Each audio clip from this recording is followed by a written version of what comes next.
Hello, this is Steve, and I'm going to introduce you to Joe. And I've known Joe for a few years. I'm up here in Northern California, and Joe has been homeless for quite a few years. And he's agreed to do an interview, and he'll be my first interview.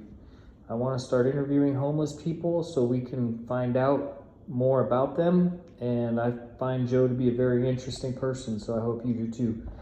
So, would you like to say your name so everyone knows who you are? Joseph Stephen Rayner. Tell me, you were homeless the last time, before the last time I saw you, but now things have changed. So what's changed? I've got an apartment now. That is awesome, man. That is so cool. Finally. How many years were you homeless before you moved in this place? Whew.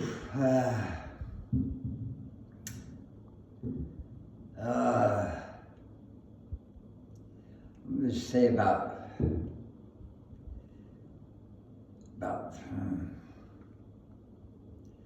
5 before I got this place. 5 years. Yeah. 5 years. I think 5+ years. I'm really not exactly sure. It's been a long time. Well, we're in 2025. Do you remember if it was 2020 or earlier? It was earlier than that. Earlier, so maybe more than 5 years. Yes.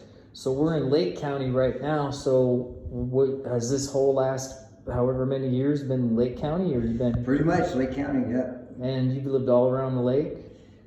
Pretty much all around the whole lake. So the first question I think a lot of people would have, and I know I would have too, is the shelters. So obviously there's shelters, but They didn't have any shelters back then. Back then they didn't have any shelters. No, they had one sheltering system that was in place, and that was in Clear Lake. All right. And that was very few rooms. So limited space in the shelter. Yeah, it was like an old apartment complex that had about, I don't know, maybe 12 units in there. So you had 12 units, and was there a house manager or something? Yeah, or someone? yeah. Was manager on the property. How'd you get in if you got in? We went through mental health. I think it was mental health. So they did some kind of assessment? Yeah, and then it got really weird there, and people got very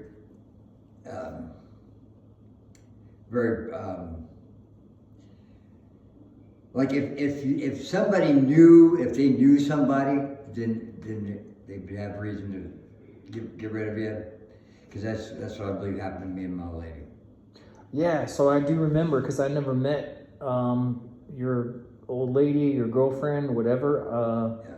You've told me about her several times, but the first time I saw you, I was walking my dog down by the lake, and I was in the Tule before they chopped down all the Tule. Right. And remember when they chopped down all the Tule and displaced like 6 people? Yeah. You guys were living down there in the Tule, which was like 5 feet high, and then they chopped it all down to get rid of everybody in there. And Joe was cleaning up the place. He was cleaning up around everybody else. Everyone else would leave their trash. All the homeless people would leave their trash. And I remember seeing you, and you were cleaning up all the trash. And I was like, that dude's cool. I don't know. I'm not trying to pat myself on the back, but I might have given you money or something like that at some point in time. I don't remember, but I always remember that you were the one that was cleaning the place up. And whenever I saw you with your dog, I'd always be like, hey, that dude's cool. Yeah. I appreciate that. No problem. For people who don't know, you got Clear Lake, California. You got a lake, one of the biggest lakes in the western United States, and to drive around it is about 62 miles. So if you don't have a car, you ain't getting from one town to the other very easily. So how did you get around as a homeless person from one community to the next? Because it's pretty hard to get around. Yes, it is. And hitchhiking is even if you know people don't really stop to pick you up. Right. It's really weird. But hitchhiking and the bus system wasn't even in place. The bus system is unreliable as hell. You know. They'll drive right past you sometimes. Oh, they did.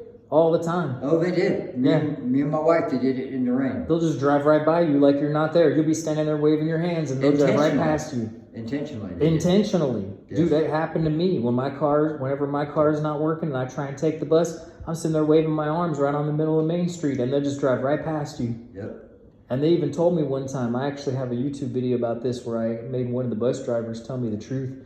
And I said, you drove right past me. And she goes, well, if we're running late, we're allowed to. You're kidding. No, I got it on video. I got a video. Unbelievable. I even showed it to the attorneys who work, the public defenders who work over at the, because one of the public defenders, he's really cool. And he takes the bus. And Yeah. I seen him. You seen that one dude? Yep. With the black Has hair? glasses. Yeah. I showed it to him. He couldn't believe it. And I said, dude, I got it on video that she said if we're running late, we're allowed to drive past the bus stop.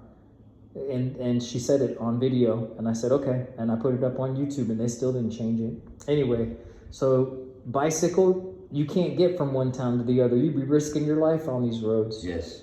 You would literally be risking your life. Sidewalks don't exist. They don't exist hardly. Dude, you get killed if you would try to walk around these roads at night from one community to the next. And it rains for like 4 months a year. And a lot of people have gotten hit on these roads. Hit and killed bicyclists too. Yes. Yeah. So, if you don't mind, how old are you? I'm 59. And where'd you come from original? Lancaster, Southern California. Ah, SoCal. So, you're used to the good weather. Yeah. This is cold compared to SoCal. Yes. Very Wow. warm down there. How'd you end up here?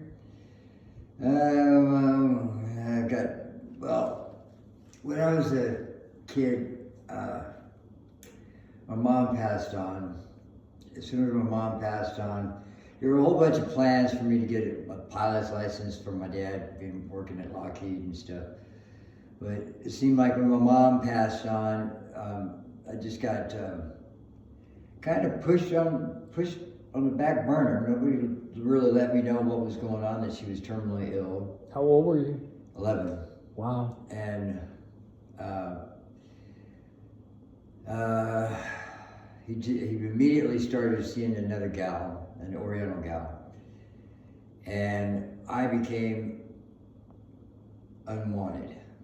And according to her, my mother purchased a house for her kids to have a house, a home. And she moved in, and he took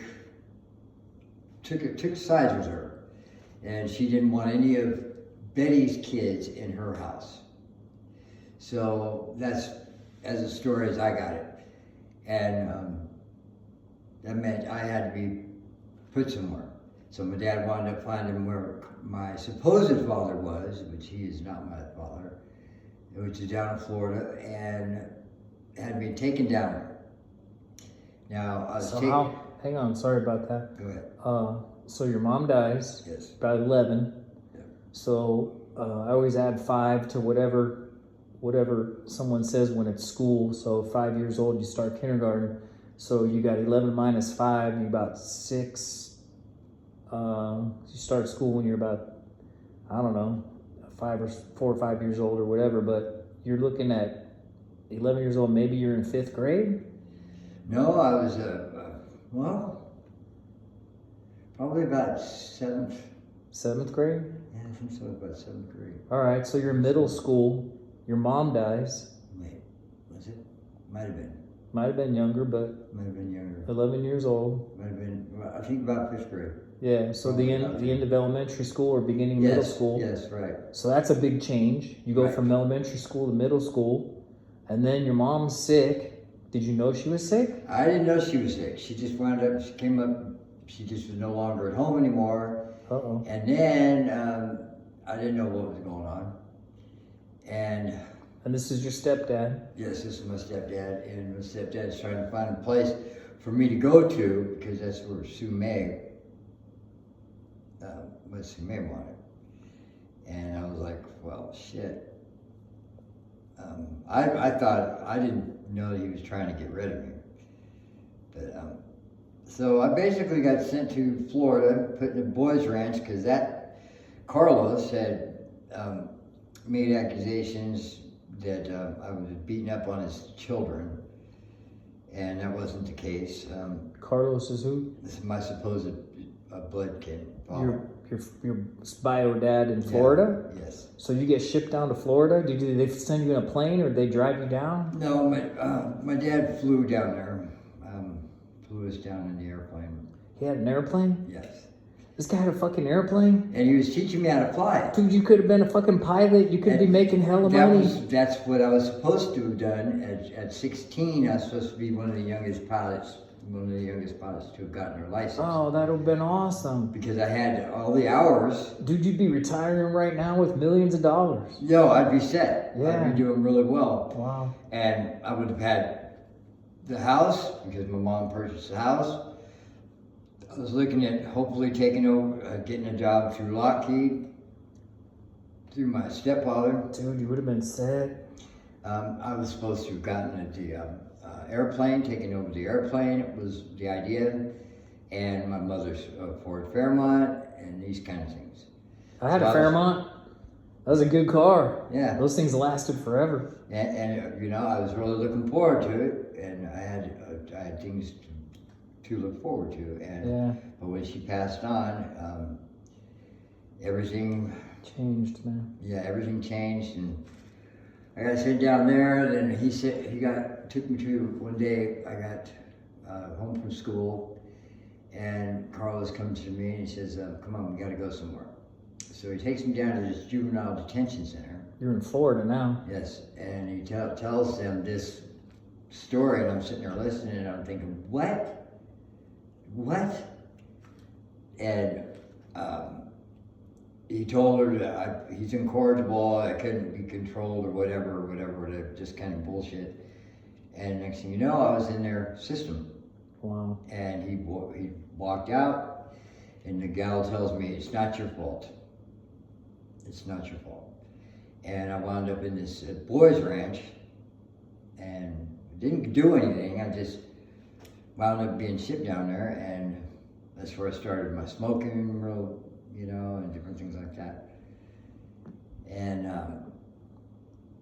everything was topsy-turvy.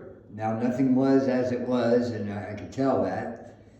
And I kept calling my dad, hey, I'm in, where I'm at. And finally, after quite a few months, he finally got me.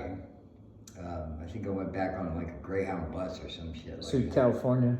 Yeah, back to California. Wow. And shit. So let me ask, you're in Southern California. Dude, you're right in the center of like where everyone in the world wants to be. Everybody thinks California's the best place in the world, and it is pretty awesome. Must have been skateboarders, there must have been BMX. A lot of all that. Must have been hella fun. Yeah. And life was going good. And then everything turned upside down. Because your mom died. Yep. And you didn't even know she was sick. All I know is one day I was, I got home from school, I turned on the stereo, and me and my sister. How old is your sister? She's probably 4 or 5 years older than myself. And she comes in, she has her boyfriend Marty, and shows up, brings her there, and she comes in, turns off the stereo. Me and her fought like cats and dogs. So she comes in, turns off the stereo, and I was like, "What the fuck are you doing?" And I turn it back up, and she says, she comes back over, and she turned it off, and she says, "Not right now, Joey, Mom died." Oh shit. And just like that. I was just like, what the fuck are you talking about? And everything got really weird. We got into the car, we went to the hospital, and that's where I saw her. Wow. And so I sat in you saw her dead body? In the hospital they let you bed. see her? Yeah. Wow. And I just... That's stuck in your mind, I'm betting. Yeah. Still there. Can I ask, did you touch her? Yeah, like her hand, her arm, That must be hard. you know, and I just, I was beside myself, and I went out into the waiting room. I sat on that little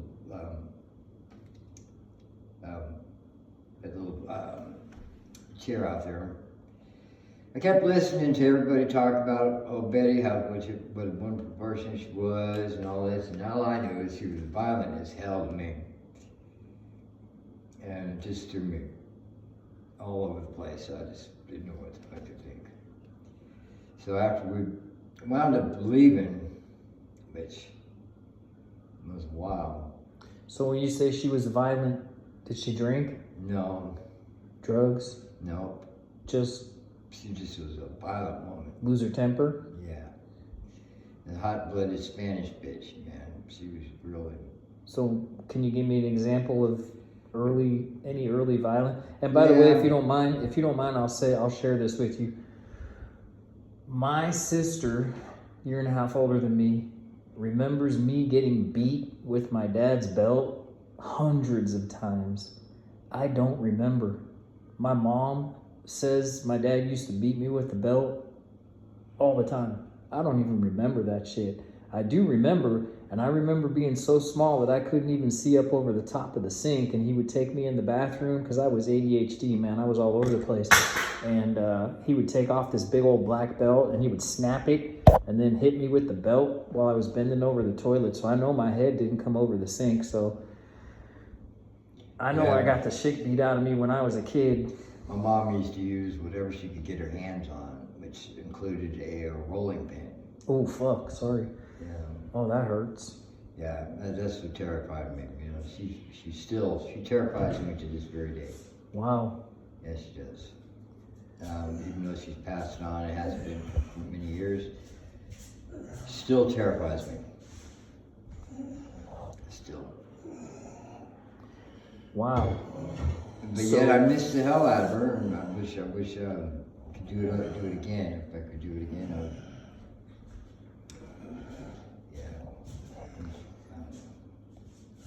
Wow. So there was no sense of relief. Not like, now I know I'll never be beat again. Was there, or was there, I don't know, did you have mixed feelings about mixed this? feelings all the way, still to this very day about the whole bit.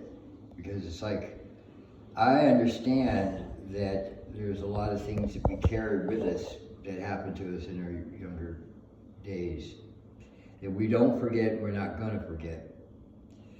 Even though we don't vividly remember it all, it's just, they become like tripping stones for us, things that'll make us fall back into like addictions and different things like that. The reason why we want to use is to cover up, the mask, the pain. Right. The pain. And we want to forget that. So she wasn't a drinker? No. No drugs? No. And she would lose her temper, screaming, yelling, throwing stuff? Or... Yeah. Oh yeah. All right. Yeah. So it's sorry, but my mental health background, post-traumatic stress disorder. I mean, that's definitely a lot of trauma.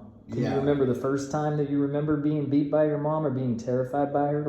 Being dragged into the room. Oh yeah, being made to. No, I don't remember the first time, but there were so many times where she'd make me have to go and choose the tool that she was going to use. Wow. The belt, and that's really, and not to take my time or it was going to get real bad, which would be pretty bad because she wouldn't stop. My sister told me recently when I talked to her that she would listen at the door to make sure that I was okay, the bedroom door. And I didn't know that. I didn't know that anybody even gave a shit. So she would do her due and then leave me in the room, tell me not to come out. And like if I was sick or something, didn't feel well, and I really had to have a temperature and all that and everything, not just some little upset stomach or whatever, she'd make me go to school. So you went to school. Didn't anybody see any marks or bruises Well, or any of that's that just shit? it. After she would do things like that, it seemed like, as best I can remember, it seemed like I would be kept out of school somewhat. Yeah. Do you know, as a school counselor, I fucking hated making CPS reports because the next 3-4 days, those kids wouldn't come to school. And when they came back to school, I would try and talk to them, and they'd say, "I can't talk to you anymore." Yeah. They would be worse. It would be worse for those kids when I made my CPS reports. Yeah. And I mean, you have to by law make them, but boy, I'll tell you what, I didn't make some if I could get away with it, because I always knew those kids, once the CPS shows up at their house and those kids came back and they would see me and they would walk the other way, and I'd be like, oh man, they caught it bad, you know?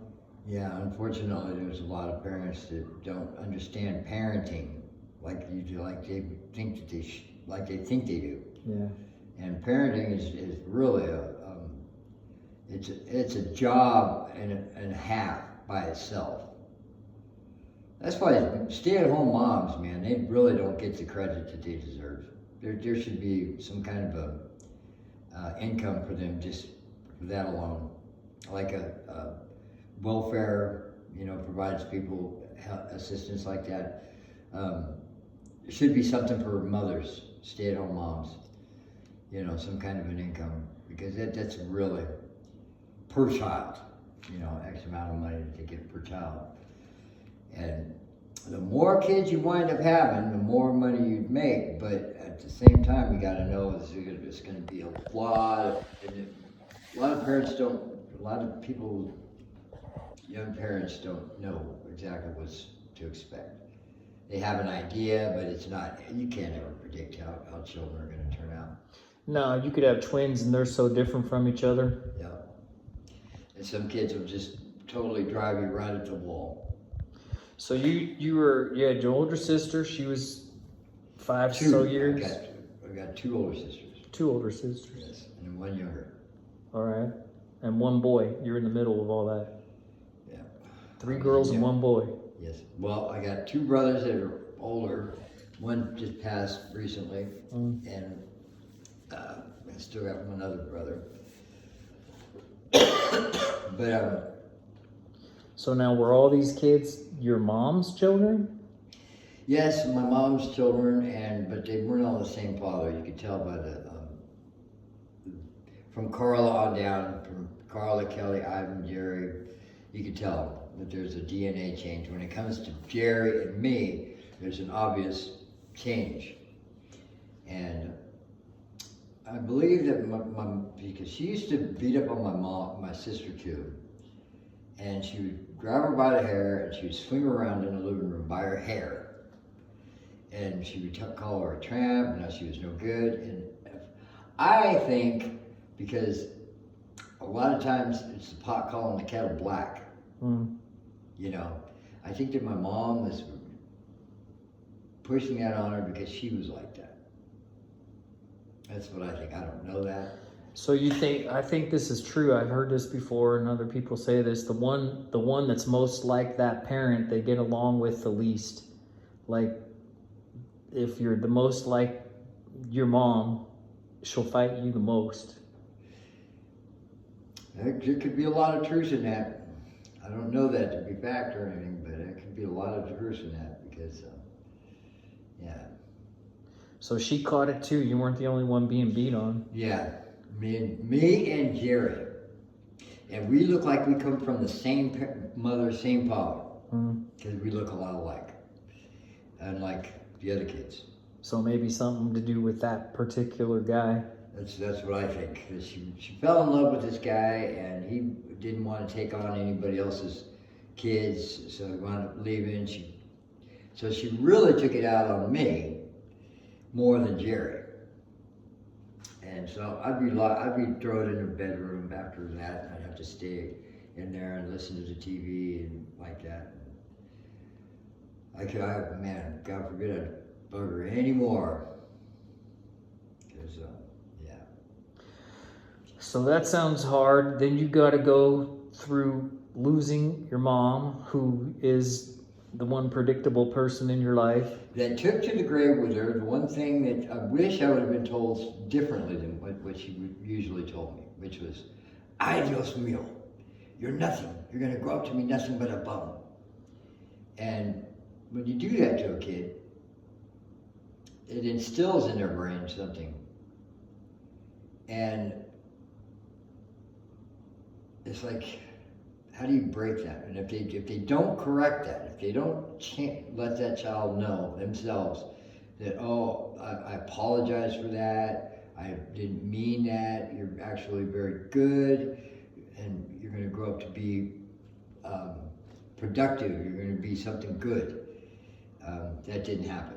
She took to the grave with her all that, and I've been carrying around this, as I've recently been thinking about, feeling about, is this bag of shit that she gave me, which was I was to grow up to be nothing but a bum, that I was useless, that she wished she would have aborted me. And What year were you born? 1966. Abortion was legal in California under the TAP Act, Therapeutic Abortion Procedure Act, starting in 1967. So I bet you could get an abortion back then too. Yeah. Wouldn't have been that hard in Southern California. They had clinics down there. Yeah. So she put that into your soul. That I was really unwanted, and it seemed like everywhere I wound up going after that. I don't know if I was just me carrying that around, that idea of what she told me. Yeah. And so everywhere I went, I was unwanted. Right. And it seemed like it just kept turning into that. Well, then you got sent to Florida, and then you got sent to a boys' ranch, yeah. and then you got sent back from Florida. And then unwanted again still. You almost sounds like you got kicked out of the boys' ranch. Well, I wanted to get out of there. Yeah. I wanted to come back home because But then you had this Asian lady. Yes. That didn't want you. Right. Wow. And it didn't feel comfortable at all. So I wound up taking off and running away. How old? And man, I was so young. I'm gonna say shit. 13, 14. Fucking not even high school yet. Yeah, not even high school. And I was out on the street, hanging out with the hippie crowd, the older hippie crowd, the Entwistles. Yeah. And I was hanging out there because you could. And then his mom didn't want any of his friends over anymore, and we were into burglaries and stuff. So the next thing you know, I wound up staying underneath this hood of a car, like an old DeSoto, leaned up against the Scary Man's house behind us. And so I'd hop the fence and I'd get in underneath this hood, and that's where I lived. And I was waiting to hear my dad call out for me, "Joey, come home," but he didn't ever call. Whoa. And I kept waiting for him to call out, and, "Joey, come home," and I didn't ever hear him. So, wound up getting rolled up on these, and went to do my time. And I didn't ever go to juvenile hall. I went to state. I went to state the first time. CYA? Yep. California Youth Authority? Yeah. Yep. Gladiator school, the real gladiator school. Yeah, that's the fuck. I had this friend of mine. Oh, fuck, man. I had this friend of mine named Jeff. Now, I was from Oakland, so that's Alameda County, right? And that's a very different scene than certain parts where you're from. But Alameda County had Alameda County Jail, and they got 1 million people in Alameda County at least back then, and has all the cities down there. But they put the jail, the kid jail, juvenile hall, was down in Oakland. And my friend Jeff, he's white, long hair, and he went to juvie. Man, I think we were in freshman year. He came out. He was so different when he came out. He would sit up against a wall. He wouldn't talk to anybody. He would just put his head down. Some bad stuff happened to him in juvenile hall. Yeah. Really bad stuff.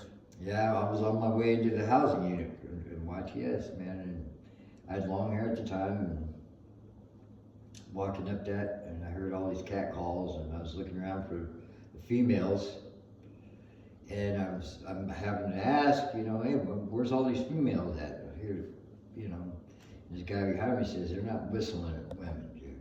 They're whistling at you. Yeah.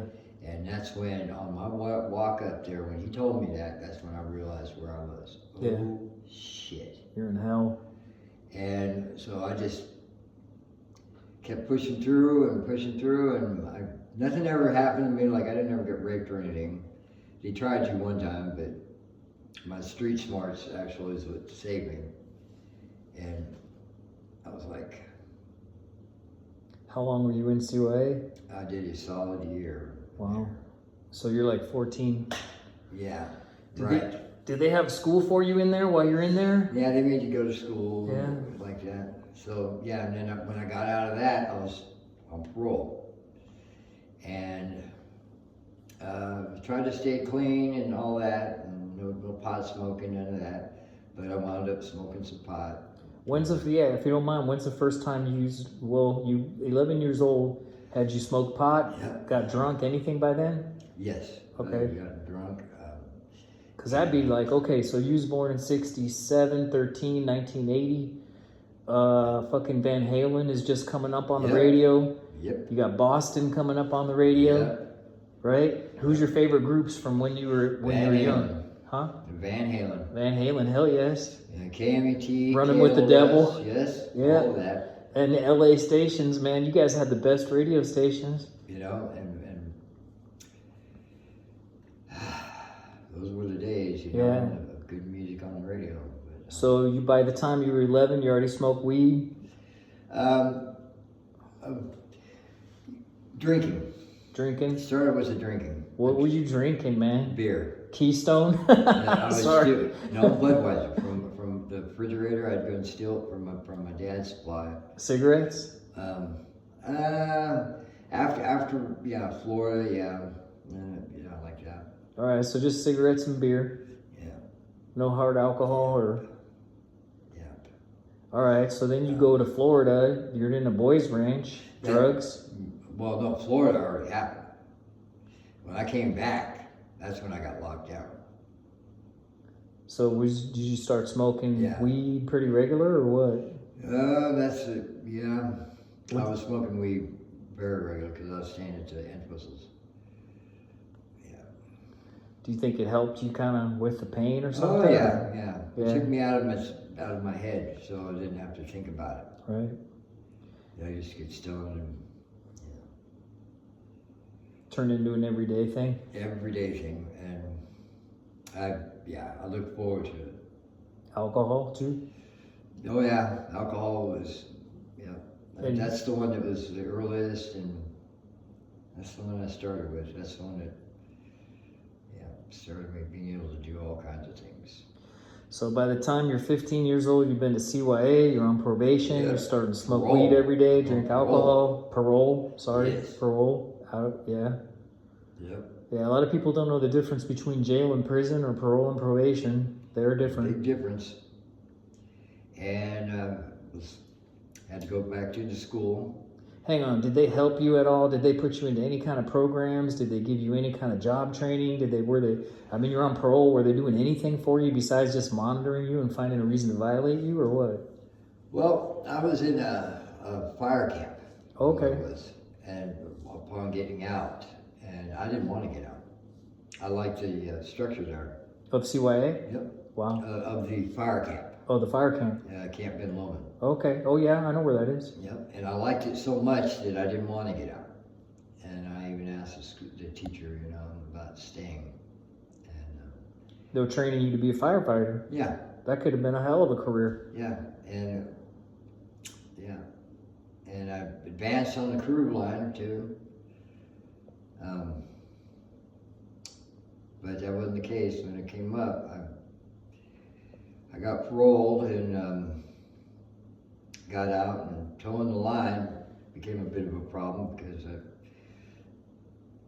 I don't know, I just couldn't stop wanting to be out of my head. That's what it was. It's just, that's what all the drugs were about. Right. Basically to mask this haunting memory Of mother. the pain, Yes. rejection. Being unwanted. Do you know there's a book, can't remember the name of the book, but it's written by this famous guy named Dante. And in the book, there's 7 levels of hell. I've never read the book. I tried to read it. It's too hard for me to read. It's written in some kind of older English. But I think it's called Dante's Inferno. And the Inferno is all about hell, right? You probably heard about it, right? Yes, I have. What's the deepest level of hell? The worst level? Do you have any idea? I do not. Because you touched on it. Being unwanted. Kind of. It's betrayal. Betrayal. The deepest level of hell is Yeah. betrayal. Which could cause codependence. Parental betrayal. Think about it. Every single Disney character, Snow White, her stepmom, the evil queen, betrayed her, tried to kill her. Snow White, what's the other one? Cinderella. The mom dies, the dad gets remarried, and what does the stepmom do? Betrays her. So that's a deep, deep theme, and it sounds like that's like one of your deepest wounds. Yeah, being terrified of my mom, and at the same time, I don't know, that's where there's a major conflict there. Something inside my head where it's just... You want to know what the word for it is in psychology? What? It's called traumatic bonding. Traumatic bonding. So a healthy bond, your mom loves you, kisses on you, bounces you, does all that fun stuff, changes your diaper, blah, blah, blah, feeds you when you cry, all that stuff. I had these friends of mine back in when we first had kids, and they were trying this form of parenting. We went over to their house. They had kids before we did. And their kid was crying. Fucking crying and crying and crying. And they said, no, we don't go in because she'll stop crying eventually. And we're trying to train her. This is a newborn. This is like 6 months old, 5 months old. And they said, no, we don't go in there because we're trying to train her that she can't make us come get her when she starts crying. And luckily, me and my wife, I was married at the time, obviously, and had a wife, and we didn't have kids yet. We were about to have a kid, and we both agreed, that's bullshit. If your kid cries, you go in there and make sure that the diaper pin's not sticking them, or they're not stuck with their head somewhere they're not supposed to be, and pick them up and make sure they're not wet or so you go in immediately. And I thought that's the weirdest form of parenting. Like, wait till your kid stops crying and then go in when they're quiet. Like, to me, that was betraying the most innocent thing that a kid could be, is just crying for help and saying, nope, we're not going in there. And they would wait till she stopped crying, and as soon as she stopped crying, they'd go in there. And we both agreed, no, we're not going to do that. It was some kind of Christian thing they were into. Anyway, it sounds to me like you felt betrayed. Yeah, I could agree with that. And the abuse on top of that, but... Yeah, well, looking for another, in my lifetime, of different women I got involved with, always seemed to be, the ones that attracted me always were abusive. Which was normal to you. Which was normal, and I would try like hell to make them work, but there was no making that work. Yeah, it's called traumatic bonding. You're bonded through the trauma, and so you repeat that. There's a book about that. It's called The Ghosts of the Nursery, and it's basically that unconscious stuff that you repeat what's normal to you from your own childhood before you could even form words.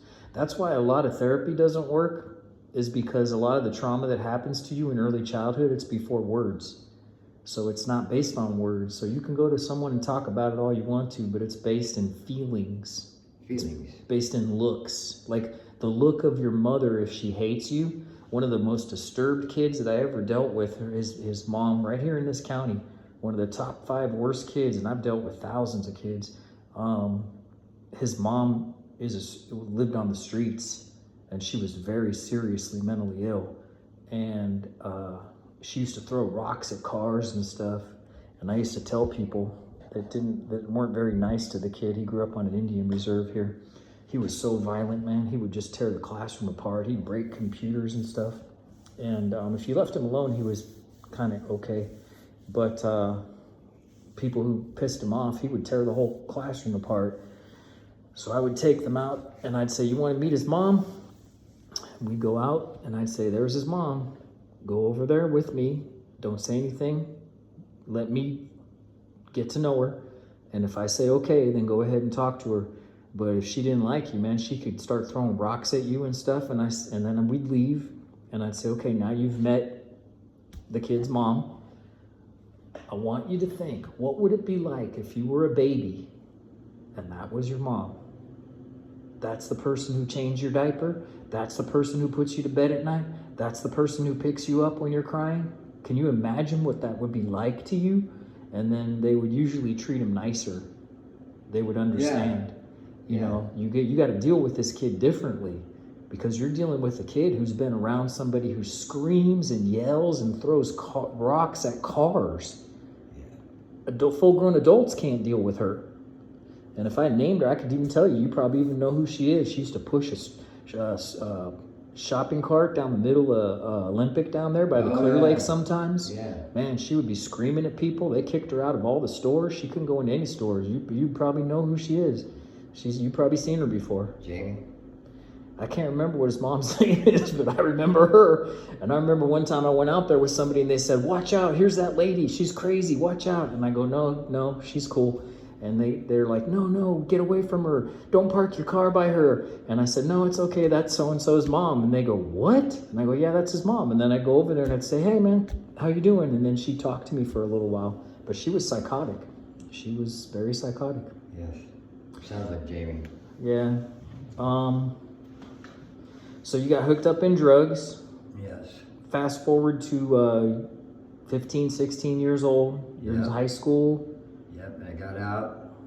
I got out of YA with a GED. Okay. So you graduated from YA. Yep. And you were going to the... And when I got out, I had to go back into school anyway. And I didn't understand that. No. Shit, you know what? I hate to tell you this, but that's like this kid that I talked to who didn't repeat kindergarten. He repeated kindergarten twice. His dad was so mean, he made him do kindergarten twice. And when I met the kid, I said, dude, we're going to jump you forward 2 years in school because you're 2 years too old. You went and did kindergarten once, and then your dad was so mean, you moved districts, and then they made you do kindergarten again because your social skills were so bad. Dude, you're in the 5th grade. We're putting you in the 8th grade next year. And we did. We put him in the 8th grade. We graduated him and put him into high school. He was 2 years older than everybody else. But his dad was so mad at him that he made him do kindergarten over again. Wow. Dude, you had a GED. By law, they couldn't make you go to school. You could have walked. Yeah, well, I wound up getting in trouble still. Cops. And stealing, what? Yeah, all those things. Went back into some of the same shit I was doing. Now, was that to pay for drugs, or how were you getting drugs? That was just to get by. Keep you busy, just hanging out with your friends? Yeah. Do you feel like you might have had like difficulty paying attention in school? Were you an okay student? What do you think? Oh yeah. ADHD, like that? Yeah, I had very little interest in school. I think I was just too worried about going home. Because I didn't like going home. So now your dad, he didn't seem to care too much about you at that point. Something changed. Yeah, when I was before school, I was taken to a babysitter's. And the babysitter didn't pay attention to it. I remember this. And anyway, there's a lot of intricate things that happened there, but I would have rather been there than at home. So I was like, but I had to go home. And I was upset about that because I didn't like going home. With your dad? With my mom. Your mom, your bio mom? Yeah. Yeah, she dropped me off there and yeah, things took place and I didn't know any better. Any early childhood abuse, other kind of abuse? Yes, but see, but it's not abuse in that case because it was a mentally challenged the son of this babysitter, and she was very lazy. So she would just throw me in the room with her son, which she didn't figure his sexual prowess how he was going to be with a young boy or young kid around, and that things took place. And you were how old then? I was just a kid then. Little kid. Yeah, a little kid. And I was subjected to that. And then that was, but I didn't know any better. To me, it was no big deal. But when they said that I couldn't go back, when she walked in on the situation, and then she said I couldn't come back, that was upsetting.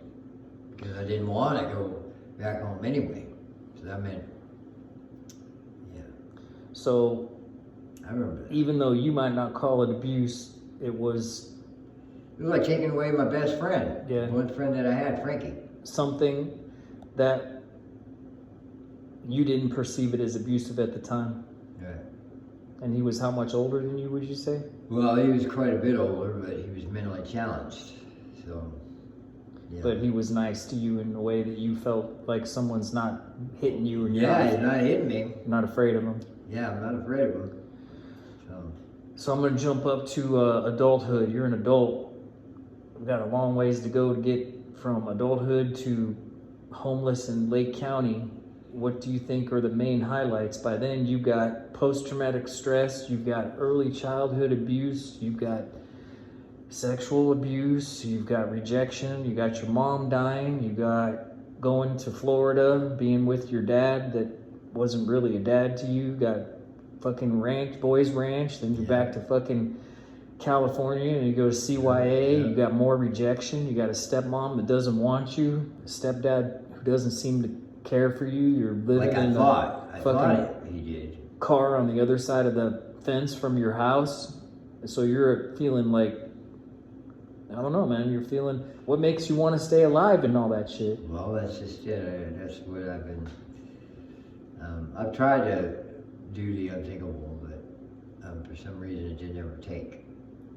But now I'm just, after being this far down the road, it's like there's got to be something give, and it, like this taking place, having an apartment. Let's start here, man. Here we are. You were telling me earlier that you felt almost like, I'm going to put words in your mouth, sorry, almost like the bottom's going to fall out. Right. You got a house. Are you using? Because I know you've had substance use issues. You know, I know you've been struggling with meth, and that's a fucking... Yeah, I smoke pot. Smoke weed every day, pretty much. That's normal for you, right? Yeah. And that's legal here in California. Shit, everybody been doing that forever. We're in the Emerald Triangle, fucking center of the universe for weed in the United States almost. But the meth, I mean, how you doing on that? You staying away from it, or is it still a problem? Yeah, I've been kind of, Yeah. Alcohol? Oh, I quit drinking. How many years ago? Oh, it's been a long time. I just got so sick and tired of drinking, trying to get rid of this pain that I had.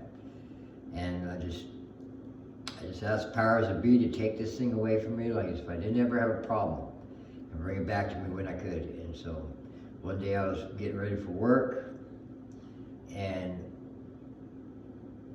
it hit me when I was looking in the mirror that I had quit drinking. And it dawned on me, it happened exactly like I asked. And there I was, and ever since then, I've even tried to pick up alcohol since then, and it just doesn't. Everything like I asked. That's cool. Yes. That's cool. Yeah. And like I say, alcohol is the gateway drug. That's the one. Once you get drunk, you're liable to do anything that you normally wouldn't do. Pot is all it's going to do is give you the munchies. You're going to eat, you know, but it's not going to enable you to do anything. Some people say that substance abuse isn't a problem, it's a solution. It's a solution that people try because they feel like it solves their problem. Temporarily. Creates other problems, but does it you feel, I don't know, right when you're high, or you yes. feel? I feel like it does do that purpose, and it does help. Because you gotta have some kind of a break in between the negativity that you're feeling. And if you got, however you get it, I think is a good thing. But a lot of business, a lot of like mental health and, you know, parole and like that doesn't allow for things like that, but because they just don't. Well, there's two different ways to look at it. One way that people look at it is cessation. And I used to hear that shit from people all the time. They would go to NA and AA, and the people there, the counselors, would say, if you ever relapse, you're going to die. If you ever relapse, you're going to die. And some people would. They would relapse and they'd fucking die. And then the other way to look at it is the way we used to look at it at places I've worked, what's called harm reduction. Less alcohol, good. Less cigarettes, good. Less gambling, good. Less losing your temper, good. Not perfect, just better. Like smoke less cigarettes. I remember one dude, we got him from 3 packs a day down to 3 puffs a day. That was better, you know. So I told the guy, fuck the 0, just try to go for the least. And he would smoke 1 cigarette and he would put it away, and then he'd smoke it some more and put it away. And That's what I've been doing. Yeah, we were like, fuck yeah, man. We got him all the way down to 3 puffs a day. That was awesome. It took a year, but we got him down to 3 puffs a day, and he felt fantastic, man. Yeah, and a lot of these things that we get addicted to, it's just a figment of our imagination. It's really not anything that we really have to have, you know. So it's just in our imagination that it's like that. But still, even though it's there, it does help. How'd you end up homeless, though? This time it was a person.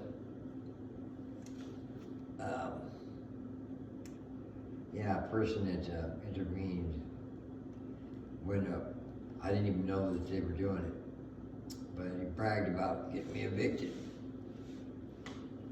after I was evicted. And he wound up taking my dog and taking it to a pound where no-kill shelter, where I'm sure he didn't know that I knew about this shelter, but I checked all the shelters, and I thought of that one. I called, and sure enough, there it was. And then they didn't even want to give him back. Yep.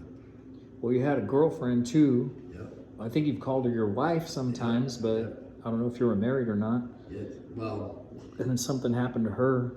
Yeah, she passed on. And that was back. Yeah, that's been quite a few years back. That's when this episode took place. But we were homeless together ourselves, and over in Ukiah. And when we got together, see, she showed up at Plowshares. This was one time when I was going to go out and commit some suicide. Is that someone coming to the door? Yeah. And yeah. Let me see. All right.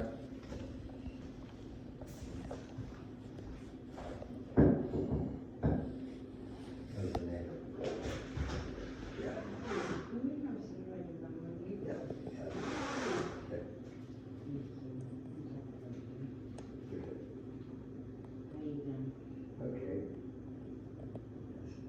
There you go.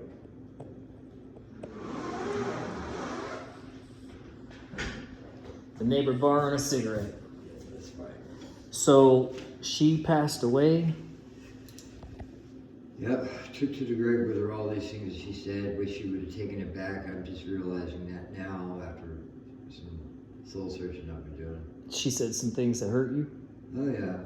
But you loved her. I remember you talking about her all the time. Oh no, not her. I'm talking about my mom. No, I'm the lady you were married to. Yeah. Well, I proposed to her. She said yes, and in my book, that meant that's my wife. Right.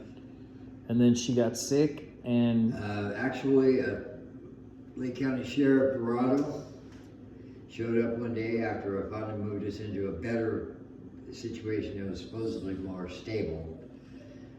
But I rented it sight unseen, which you don't ever do that. That was a big mistake.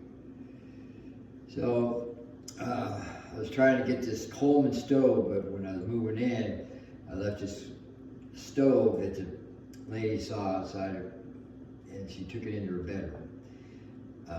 I had borrowed it from a buddy, so I went to go get it back because her nephew told me that she had it in her room, and she wasn't giving it back, so I had to try to get it back.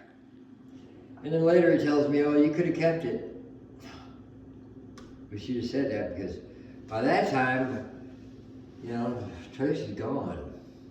Dorado came in, I told him everything what was going on, and he didn't listen to a word when I said. Seemed to think I was lying. I told him I had to get back in and take care of my wife. And instead of listening to anything I said, he just ignored it. He said, "I'm gonna go check this out myself." Told him about the dogs inside, hitting the front door. He walked up to the front door. The dogs hit that door harder than they've ever hit it, it seemed like. And I thought, they're coming through that door this time. And the cops. the dogs. Oh, the dog. Because the cop went up to the door, and then the dogs hit that door again, you know. But they hit it hard that time. I thought that they were, whoa, you know. But he come falling off the step, you know, because it startled him. I told him, and he went inside. He saw my wife, saw she needed help. Instead of letting me go in and help her, he said, "Ugh." And at that point, I wanted to kill him. He embarrassed my wife, and I wanted to kill this motherfucker. You know, and I gotta watch what I say about shit like that, because they can use shit like that. Yeah. But nevertheless, yeah, it upset me very much to hear him do that. And I knew that he was gonna arrest me in the process, just for whatever, GP. So I told him, you know, to take my dog to the pound, because she can't go inside that house. All these dogs will maul her, she'll be gone for sure. And just make sure to put her in the pound, and he didn't do that. He let her roam the streets, the highway, in the summertime, blacktop. That was animal abuse, what he did. And there was nothing done about that. All the money we put into that place to move in was gone. Cop didn't do anything about any of that. So when we were told to stay away from there, I was told to stay away from there. And this was because some roommate or something? And because of the gal that rented out the room. Mm. And sight unseen, I rented it. But anyway, I went, as soon as I got out, I went to the hospital. They said, "Oh, we released her." They convinced me that they released her. This is Sutter. Trying to find Tracy. And you're right. And so they finally convinced me that they did. We went back and forth about it. I said, I know you didn't. No, you didn't. Yeah, we did. And so I went out for about the next week and a half, looking everywhere I could think of, and I went back into the emergency room. After that, could have been a week and a half, 2 weeks, and there she was. She had been there the whole time. In the hospital. Trying to find something wrong with her that I had something to do with, or something that this officer must have told him. I'm not sure what he told him. But there was nothing. And then this nurse that she had, when she finally got put into a room after I got there, and then she finally, you know, we got rejoined back up. They finally put her in a room, and this nurse, because, you know, all I did was just say, "Honey, it's okay, honey, you still have your sexy legs." And he found that prerogative. whatever. Anyway, and we'd been together for 10 years. You got me? Yeah, so you're losing her, so that's like an echo Yeah. into your deep, deep past of abandonment. And And you're trying not to betray this person. You're trying to be committed. yeah, because when we got together, she was living at this one place with Curtis, and she came to me at Plowshares. She stood across the table from me and she said, "You're going to help me." And I was on my way. I was going to have my last supper, go out to camp, and do the unthinkable, and be done. And You were depressed as all hell. And so I found out, I saw who she was involved with, which was Suzanne. And I knew about her from being on the streets and shit. So you guys were homeless again. Yeah, I was homeless then, and then when saw where she was staying, she started coming out to my camp and staying out there with me. She liked it out there. With my Tracy. camp. Yes. And finally, Curtis didn't want me coming around because they had been borrowing all of her money and using up all of her money, and so I intervened and stopped that. Where she just paid her own bills and that's it, not their bills too. And so that got put on, and then things started looking more better. He said he didn't want me around, but I moved in instead. So she had a place, but you were homeless. Then you moved in there with So her. I just moved in with her. Right. And so basically I'm still homeless. You know, I'm just, Yeah. I'm just a sidekick, is what it was. I was like a sort of sidekick. And trying to find something, and then went over into Ukiah, into this program there. They tried to give us 2 housing vouchers. I told them, I said, we don't need 2. We just need 1. And the gal argued with me about it. And I said, save that for somebody who needs it. We just need 1. And so we went back and forth. And then finally the supervisor got involved and said, well, he's right. They only need 1. And so I said, just get me out of this county here, man. I'm tired of dealing with these people here and their stupidity. So That's Mendo County, and yeah, so I wound up going over there. Where was the first place? I forget where we went to then. Into the motel or something. I'm forgetting now. But nevertheless, we were still homeless. We were in between. but they found you some shelter. Yeah, found some shelter. I wound up in a motel.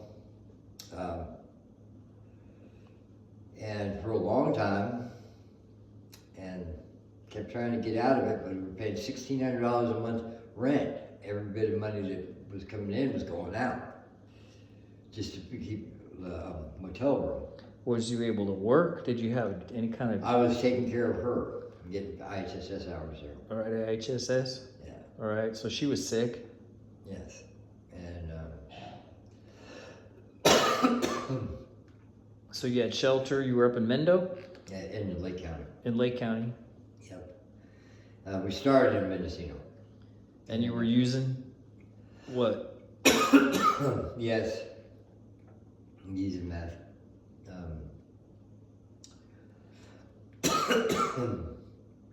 Yeah. And, yeah. Oh, shit. So life was pretty chaotic, but at least you had housing. Yes.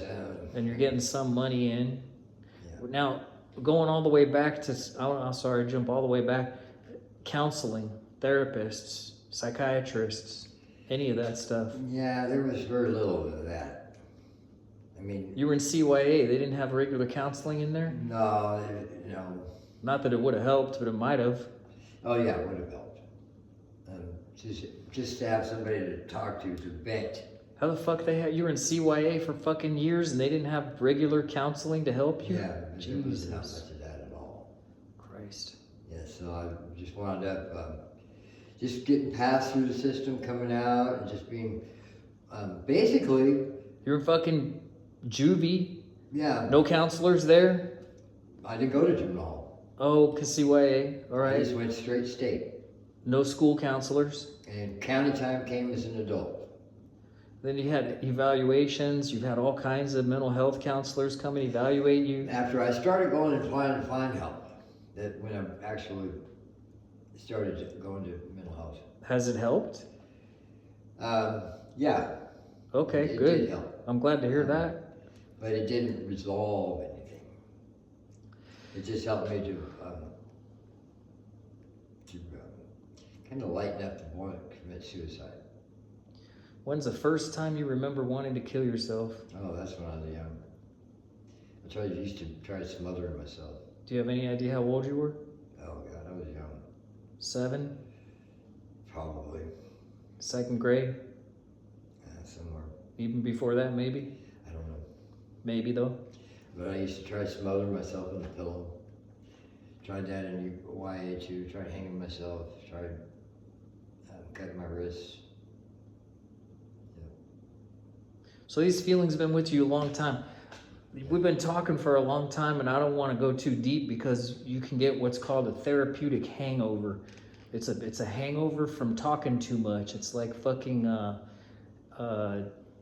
verbal diarrhea, man. All this shit comes out of you, and you can end up feeling really bad. Yeah. I understand what you're saying. I do. I can give you, if you want. I'll tell you a story. I was going through a divorce. I was trying to get my master's degree, and so I looked up different things to research. I got my master's degree in 99. So back in 97, I started this master's degree program, right? And I looked for the least researched topic in all of psychology. Like, what could I study that hardly anybody has, so that I could read every single thing that had ever been written by anybody in the previous 5 years. And I found the topic of forgiveness. And at that time, in 1997, there were only 17 or 19 published studies on the topic of forgiveness. And if you want, I can give you my take, because I can honestly say that as of 1997, I read every single bit of published literature on the topic of forgiveness that was. And then it became a huge, huge issue. So I can give you something to think about if you want me to. Sure. Okay. First of all, forgiveness is a choice. You can either choose to do it or not. And here's the easiest way to get past the question of whether you would or would not forgive somebody. Imagine the person that you want to ask yourself, would I forgive this person, calls you up, and they're on their deathbed, and they say they want to be forgiven by you, and you have a choice to go to them or not. I would. Then you know the answer to whether or not you would forgive them, and the answer in that case is yes. Yes. There's 2 parts to forgiveness. It's like 2 sides to a coin. You can give forgiveness, but you also have to receive it. So if you offended me and I forgave you, it's not my problem that you believe you were forgiven. So it's a one-sided act. You can forgive somebody and let go of it, but you can't make them receive the forgiveness. You see what I'm saying? Mm-hmm. Right? So offering forgiveness is really a one-sided deal. And we have all these little phrases, forgive and forget, forgive and forget. That's bullshit. Forgive and forget is bullshit. The only reason we say it is because forgive and forget both start with the letter F, and it sounds good. Imagine you go and burn yourself on a stove. Do you want to forget that that stove burned you? Hell no. So if you forgot that the stove hurt you, you would be vulnerable to being burned by the stove again. So forgive and forget doesn't work. The other thing that we get mixed up with forgiveness is reconciliation. People think you have to reconcile. Oh, well, you don't forgive him unless you go give him a hug. No, that's not. Reconciling with somebody is impossible if the person's dead. Can you forgive somebody who's dead? If you can forgive somebody who's dead, then it doesn't require reconciliation. It's a one-sided act. But what we do is we try and get the reconciliation piece because we want the other person to say they're sorry or take responsibility for it, which they can't do if they're dead. Right. So then on top of extending forgiveness is one part of it, and the other person receiving forgiveness is a different part of it. I believe that what I studied, which was mostly a lot of religious literature, and back in 97, psychology didn't want anything to do with religion, so they didn't want to touch forgiveness because forgiveness is too tied up in the Bible. So almost nobody wrote about it. It wasn't scientific. Most of the literature was published by universities that were Christian universities. And what they came up with, the best thing that I saw was you have three entities. You have others, you have yourself, and you have what some people will call God. So I'll just call it God. God with a capital G, with a small g, the universe, whatever you want to call it. So imagine someone else harms you. You have a choice to forgive them, and they have a choice to receive that forgiveness.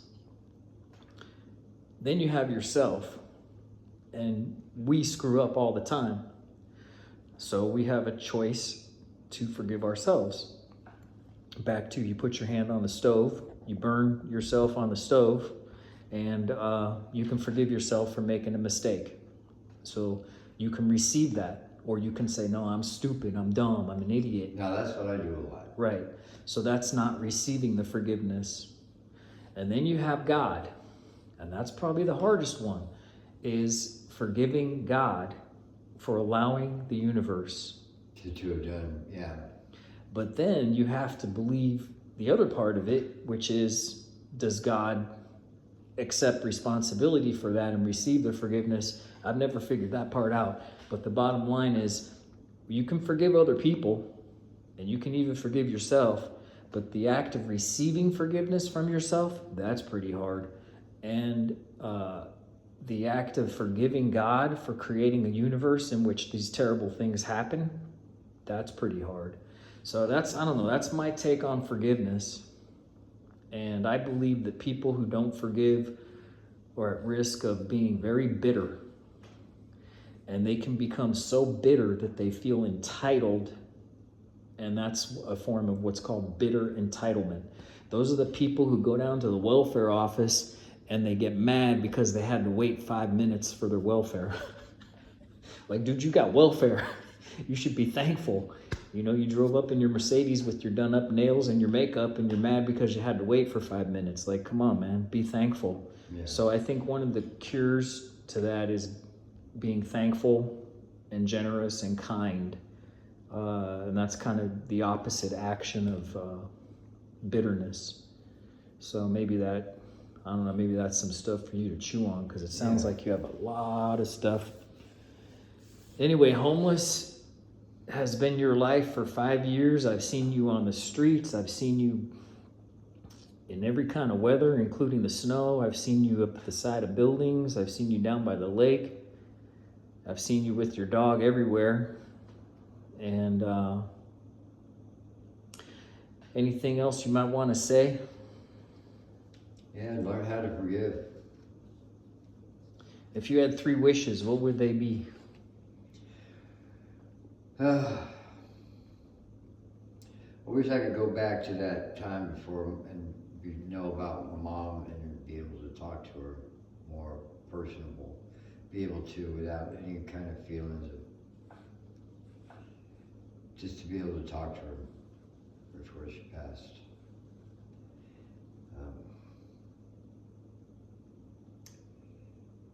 Yeah, my dad too. Yeah. There's a concept in psychotherapy called reparenting. And sometimes what you try to do with that, it's very difficult in my opinion. I mean, it doesn't have to be, I suppose, but it is in my opinion, is you picture yourself in the place of your parent and you play the role of your parent, the ideal parent. What would you say to your kids? So what you do in that? Oh, I would definitely turn that around to be, you're good. You're a good boy. You're gonna grow up to be productive. You're gonna be talented. You're gonna do something positive with your life instead of you're nothing. Being told that you're nothing. It really is a major problem. Yeah. Joe, I think that's about enough. That's a good place to stop off. I want to thank you.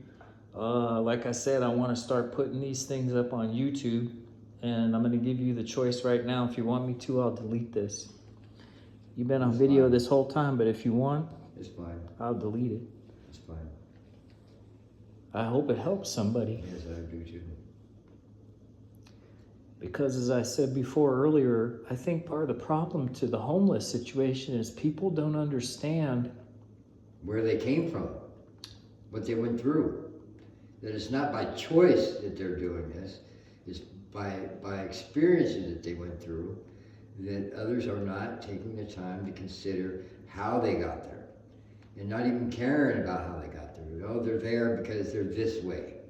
And it's not by choice necessarily, even though they may have made choices to get there.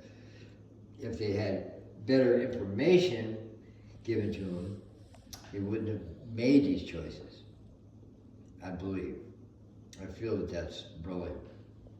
And it depends on how it's couched, how it's presented to them. We seem to think that what we're doing is right. And a lot of times we need to get out of that, ourselves thinking that it's right, and realize we don't know what's right. We need to learn, just like from this one or that one or this other one, we need to learn from them and not assume that we know. Because there is no knowing anyway. Everything's constantly changing. So. And earlier we were talking about $3.3 billion that the state of California spent in 2023. And I did the math on it, and it came out to $17,000 per homeless person in the state of California that they spent in 2023. $17,500. $17,000, I don't know about. Not including food stamps, not including medical, not including dental, just $17,500. $3.3 billion. And you didn't get any help in 2023. I remember you walking around the streets in Lakeport. You didn't get any help. The police, you know, when I went to that homeless meeting, remember we had that homeless meeting? And all the homeless people weren't allowed to come. All the homeless people were in the shelter, and they had the homeless meeting at night in the middle of the week. And the police came, and they said their plan was to start arresting the homeless people until they finally moved to Clear Lake. That was their plan. And that's what they did, didn't they? Yes. Chopped down all the toolies, Yep. started running everybody out of town. Yep. And then the homeless shelter was a mess. You had to leave during the day. Yep. Yeah, and you had to be dependent even on Sunday when the buses weren't running. Yep. And they did. They tried to arrest me for all kinds of shit. And then that one crazy lady, Snake Lady, she was running the homeless shelter and she was stealing money and everything or whatever. What was going on with her? Now, here's the deal. Okay. She got painted into a corner, said that she was doing something that I don't think she was doing. Because she had drivers to come and take people to their places where they were going to go for the day, to get help, to appointments and all that. And if she got a little extra out of it, I don't see that's wrong, because she stepped up to the plate against the powers that be. They ran her out, man. Yeah, that shelter is the old juvenile hall. I talked to so many people who said, I was at that juvenile hall when I was 5 years old. I know people who were arrested in this county at 5 years old, 4 years old and 5 years old. They were taken to that juvenile hall, and they said, there's no way I'm going to be there as a homeless person. I never want to go back to that juvenile hall, because some of the worst things that ever happened to them happened to them at that I heard juvenile kids hall. actually committing suicide in there. Mm-hmm. All right, man, I think that's about enough. I want to want to say thank you very much for that. Thank you, Joe. Thank you. I'm gonna turn this thing off.